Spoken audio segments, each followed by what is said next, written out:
কিন্তু আদ্রিতার নীলের কথা একটু সন্দেহ হয়, কারণ ফোনটা দেখে একেবারেই আসল বলেই মনে হচ্ছিল।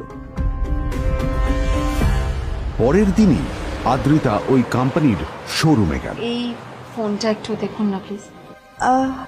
ওয়াও, আচ্ছা ম্যাম, আপনি কি মিস্টার রয় চৌধুরীর বন্ধু? কে মিস্টার রয় চৌধুরী? ও, আপনি কি ওই রয় চৌধুরী গ্রুপ অফ ইন্ডাস্ট্রিজ এর মালিকের কথা বলছেন? হ্যাঁ। না না, আমি ওনাকে চিনি না। আমি কেন, আমার মনে হয় কেউই ওনাকে চেনে না। বড় বড় মানুষেরাই ওনা দেখা পান না। আমিও কোনোদিন ওনাকে দেখিনি, কিন্তু সাডেনলি আপনি এই প্রশ্নটা করলেন কেন? অ্যাকচুয়ালি ম্যাম, আপনার হাতের এই ফোনটা আসলে এটা ফোনের স্পেশাল এডিশন। এই কাটিং, এই ডিজাইন, এই লোগো, এটা জাল করা ইজ নেক্সট টু ইম্পসিবল। আর গোটা ভারতে বিক্রি হওয়া এই ফোনের সেকেন্ড পিস এটা, যেটা মিস্টার রয় চৌধুরী কিনেছিলেন। সেজন্য জিজ্ঞেস করছি ম্যাম, আপনি এই ফোনটা কোথা থেকে পেলেন?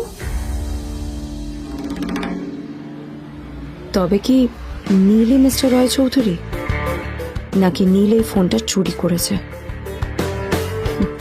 বেকার নীলের কাছে কোটি টাকার ফোন কোথা থেকে এলো? নীলের সত্যিটা তাহলে কি? আর ও যদি সত্যি বড়লোক হয়ে থাকে, তবে ও নিজের শ্বশুর বাড়িতে খরচামাই হয়েই বা থাকে কেন? আদ্রিতা এসব কথাই মনে মনে ভাবছিল। তবে আদ্রিতার বিশ্বাস ছিল যে কোনো না কোনো মতলব করেই নীল এই ফোনটা আদ্রিতার জন্য নিয়ে এসেছিল। কিছুদিন পর আদ্রিতা সেই ফোনটার কথা ভুলে গেল।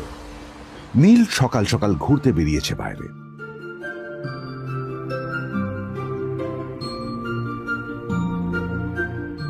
কটা বাজে রে? আমার খুব লেট হয়ে গেছে বুঝলি। তোরা খেল, ঠিক আছে? তোরা খেল, আমি আসছি।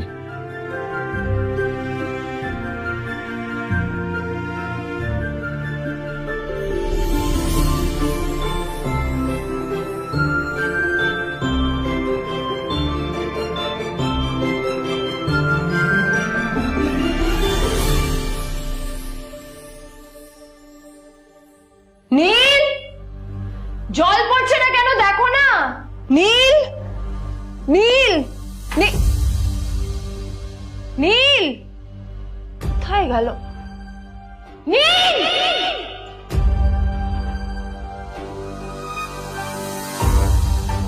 নীল, নীলকে ডাকছে কেন বলতো? ওইদিকে বাড়িতে আদ্রিতা আর চিত্রা আশ্চর্য হয়ে গেল যে নীল হঠাৎ কোথায় উধাও হয়ে গেল।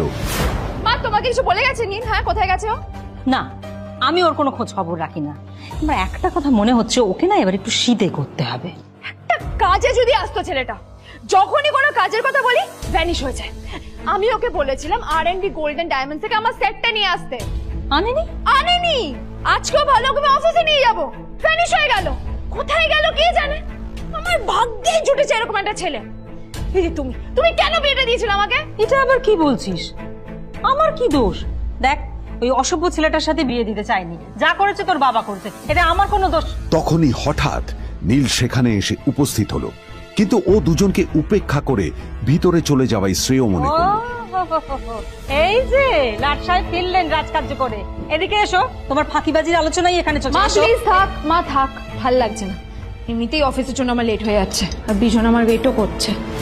বিজনের নাম শুনেই নীলের মুখটা ফ্যাকাশে হয়ে গেল। আদ্রিতা নীলকে উপেক্ষা করেই বলল, আরে যে এই ছেলেটার মতো আর একটা ফাঁকিবাজ না তুমি পাবে না। তুমি কেন দাঁড়িয়ে আছো? এই যে শোনো শোনো শোনো শোনো, দাঁড়িয়ে আছো কেন? তোমাকে আমি বলেছিলাম R&D গোল্ড ডায়মন্ড থেকে আমার সেটটা তুলেছো, তোলোনি তো। এইটা চাই না আমার। তুমি আমার সাথে অফিসে যাবে, ফেরার পথে তুমি সেটটা নিয়ে আসবে। তোমার জন্য সবসময় লেট হয়ে যাবে, তোমার জন্য বিরক্ত লাগে। আর ব্যাগটা নিয়ে ওর পেছন পেছন কোথায় যাচ্ছ? যা দিয়ে ওখানে রেখে এসো। নীল চিত্রার সাথে মাঝে মাঝে ঝগড়া করলেও তার স্ত্রী আদ্রিতার সাথে ও কখনো ঝগড়া করত না। সত্য সব অপদার্থ।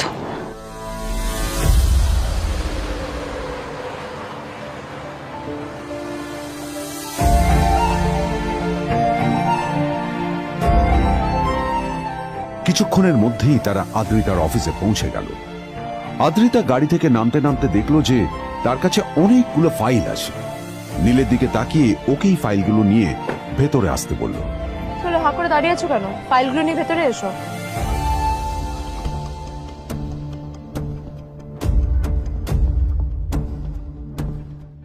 আদ্রিতা যখন ওর ক্যাবিনে পৌঁছলো তখন দেখলো সেখানে আগে থেকেই ওর বন্ধু এবং বিজনেস পার্টনার বিজন বসে ওর জন্য অপেক্ষা করছে।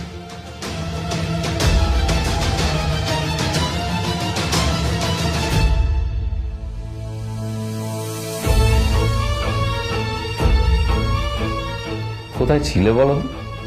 আমি 1 ঘন্টা ধরে তোমার জন্য এখানে ওয়েট করছি।